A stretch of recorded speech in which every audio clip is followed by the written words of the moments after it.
Hello, I'm Anne McLean for Concerts from the Library of Congress. This week, we're presenting the renowned Netherlands Chamber Choir performing Orlando di Lasso's Lagrime di San Pietro, The Tears of Peter. It's a remarkable performance by one of the world's great choirs, pairing this Renaissance masterwork with contemporary dance. And I'm very pleased to be talking today with the choir's artistic and managing director, Tito Visser, who's also a brilliant creative force for many of its path-breaking and thought-provoking projects. Thanks for being here, Tito. Thank you, Anne. It's a pleasure. Tito, you developed astonishing and very moving projects for the choir in the past few seasons, completely contemporary ones, and also programs that juxtapose and reimagine choral masterworks from the past in the context of our own culture today. These often defy the boundaries of what we think of as traditional choral concerts. Orlando di Lasso's Lagrime di San Pietro is at the pinnacle of Renaissance polyphonic composition. It's a monument, really, of the choral literature written in 1594, which was the last year of the composer's life.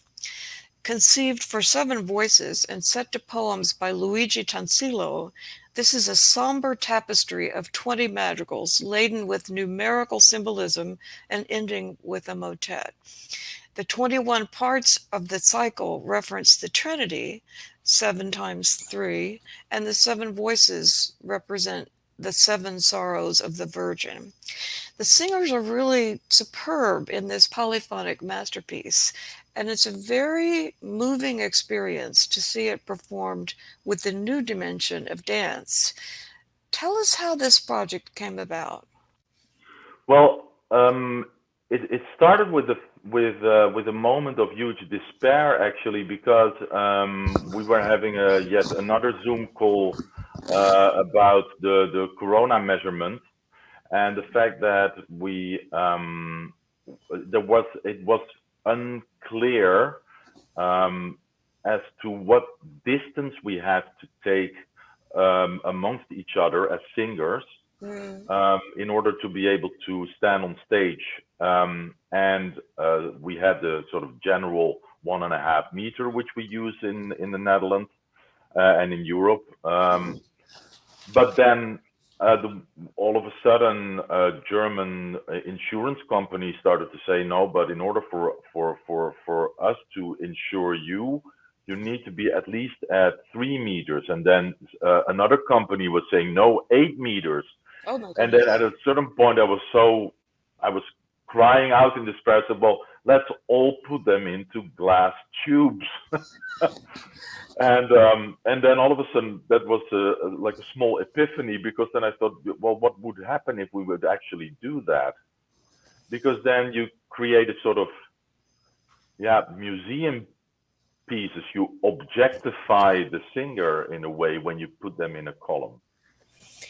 It's stunning to see them in these tall. How did you even build the cylinders? How did you create them? Well, they're not made from glass. They're made from plexiglass. So you can if you heat them up, you can actually bend them. They're open from the back, actually, although you don't see that very clearly. So they could step in. First, we had the idea really to lift them so they would stand, and then we would put them over them. But in it, for um, comfortability reasons, we decided not to do that. It's already exceptionally difficult for a singer to stand in a tube like that and sing, because you get the sound back immediately in your face. They can only hear each other through earphones. Um, um, so it really was a challenge for the singers to do this. Of course, then standing in these tubes as singers, it also relates to sort of, it gives the idea, it gives the sense of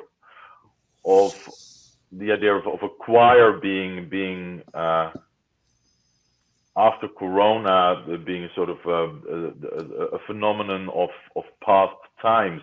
We cannot sing together anymore. We all know the stories of Corona, COVID outbreaks in choirs. So there was this sort of fear of having us, inviting us for concerts even. So and then to have actually the main figure, Saint Peter, as a dancer in freedom, that immediately imposes the question: who is actually more free, the person who can enjoy his freedom on his own, but is on his own, or those who share their imprisonment together? They have a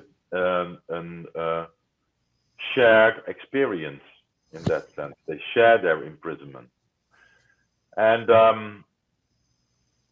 that's how this concept came about and slowly shaped. Then I invited choreographer Nanine Linning to think of a dancer, and she contacted Marijn Rademaker, who is the former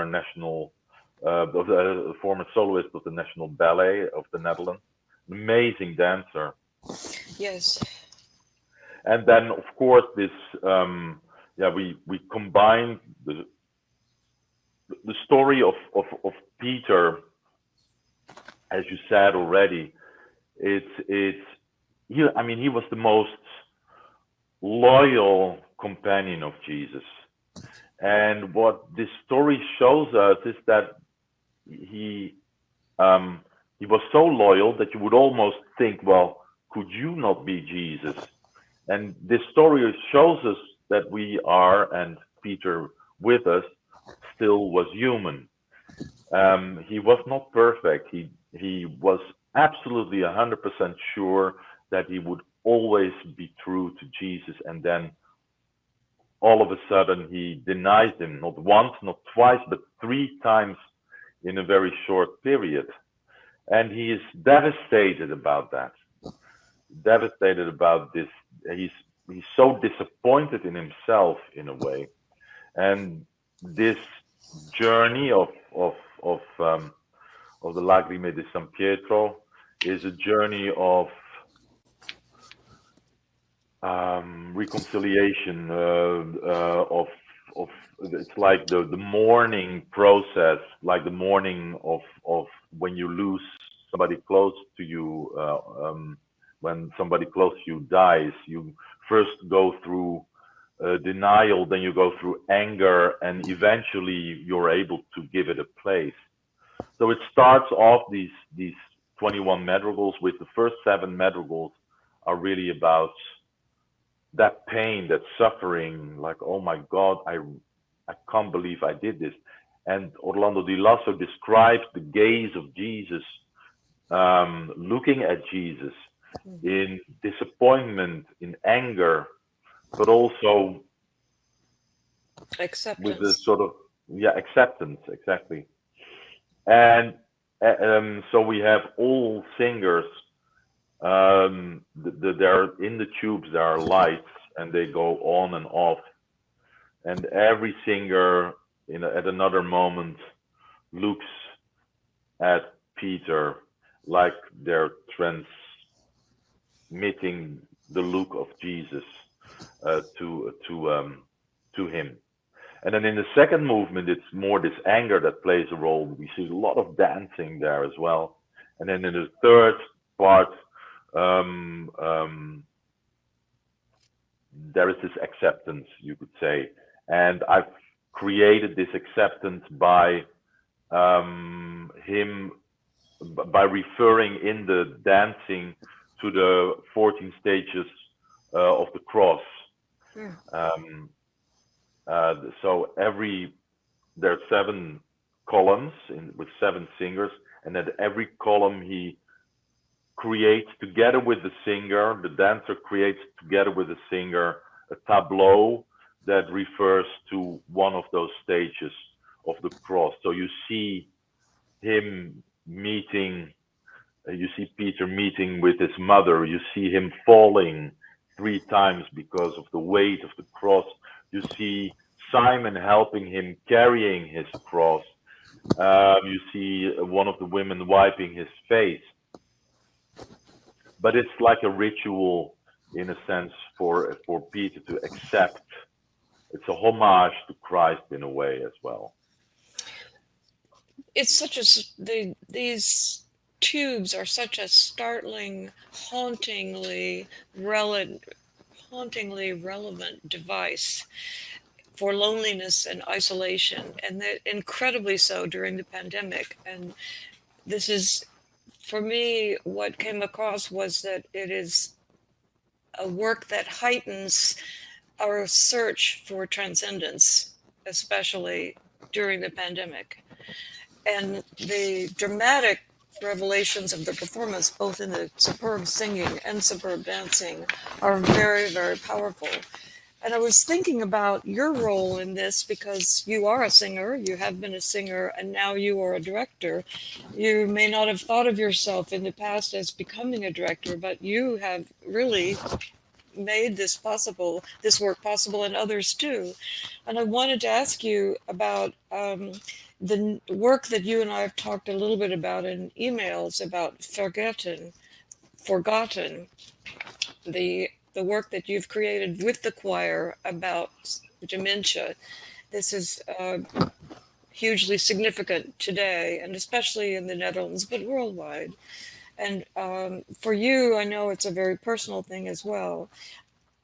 How did you come to the idea of making a music theater piece about this? Yes, my father, who was an opera singer, as I said before, died of dementia 7.5 years ago now. And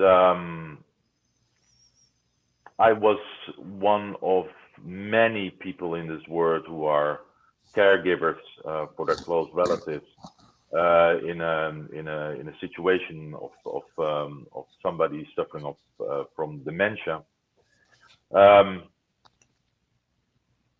And that everybody who has experienced that knows that that's an incredibly tough journey.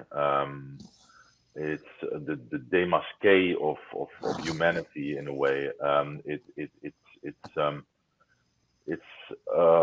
Dementia is a horrible disease, and it appears in so many forms. I mean, there's not only the element of forgetfulness.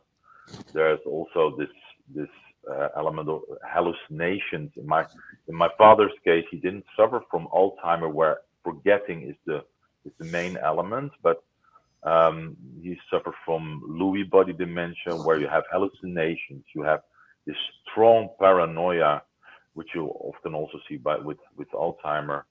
And for an artist, of course, it's a very logical step actually to make a piece of art about it, and that's how we came about the idea of making a musical journey through the mind of somebody with dementia.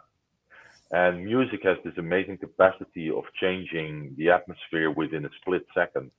I mean, I can put on some music and you will immediately have a sensation, an emotional sensation caused by that music. And that's what we try to do within this performance. So it's a mix of theater and choral music.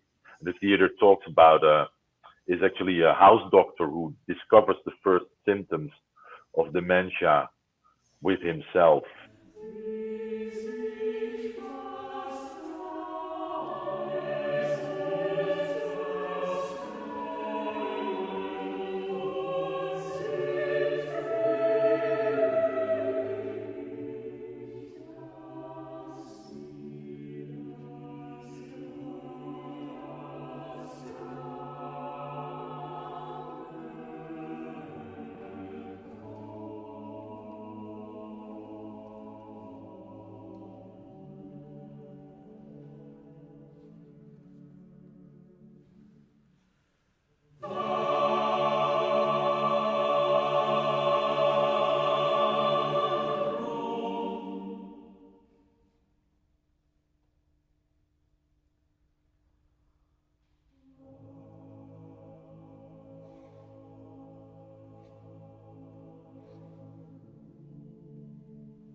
It is an extraordinary work, and the music is so varied. The Brahms motet that is set to the text from the Book of Job, and then Sarajevo and um, Finnessy, others, and I wanted to mention the recorder music with the electronics, quite a range of music, and then also the text. Can you say something about the development of the text with Spinvis? Yeah, Spinvis is not known in the United States, but he's one of our finest singer-songwriters. He has this amazing ability to to touch upon the unbearable lightness of being. He has very simple texts in a way, but with such a big world behind them.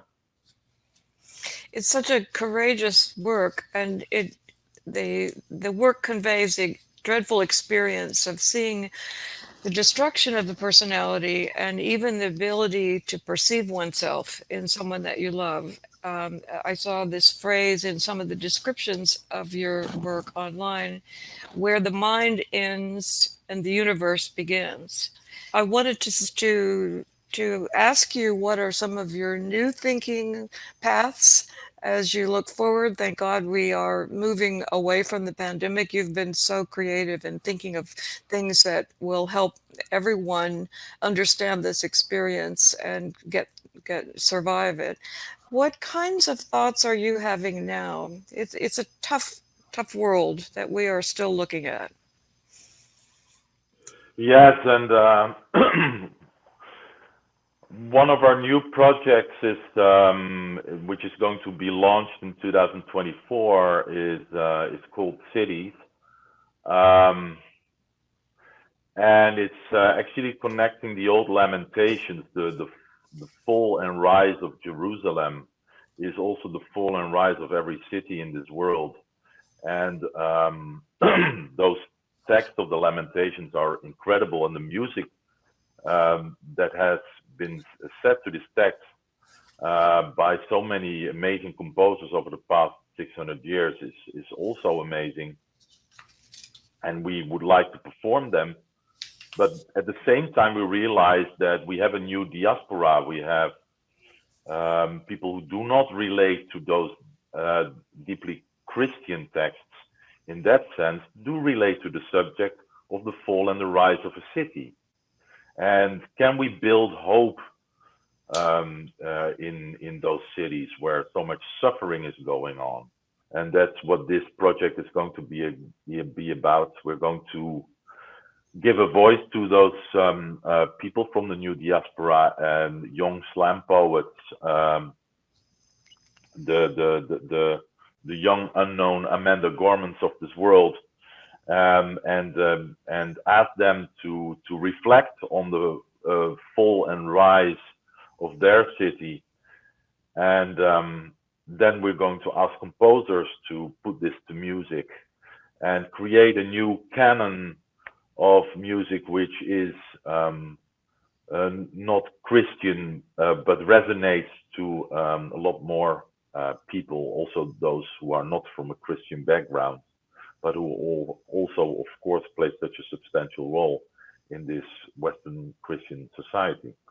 I'm glad to end on this note of hope, because I think the Netherlands Chamber Choir does embody this in your programming, your artistic vision, and I wanted to say my thanks to you for being a spiritual force, perhaps even an evangelical one, certainly an ecumenical one. And we are grateful to be able to share these programs with our audiences at the Library of Congress. Thank you very much, Tito. Thank you so much, and it's a pleasure to have been able to have this conversation with you.